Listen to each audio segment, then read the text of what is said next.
آپ جا کے دکھائیے نا. آپ گجرات جانا چاہتے چلے جائیے, لیجیے کسی کا نام.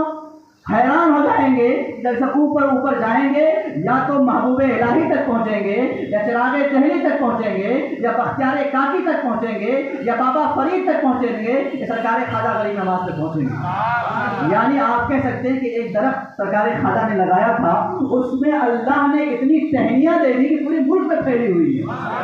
آپ اگر یہاں سے پھل توڑتے ہو تو یہ پھل یہاں کا نہیں, خواجہ کی بارگاہ کا ہے. درخت وہی لگا ہوا ہے, جڑ وہی ہے, اس کی ٹہنیاں الگ الگ ہیں. بے شک آپ ان کے سائے میں بیٹھے ہو, حقیقت میں خواجہ کے سائے میں بیٹھے ہو. یہاں سے لے کر وہاں تک پورے ملک میں جہاں جہاں آپ جانا چاہتے ہیں آپ چلے جائیے صابر کلیری کی بارگاہ میں. کلیر کا پورا علاقہ, پورا وہ خطہ اسلام سے منور ہے, اسلام سے روشن ہے, ان کی قربانیوں سے روشن ہے. صابر کلیری کون ہے؟ بابا فرید کے بھانجے بھی ہیں اور خلیفہ بھی ہیں.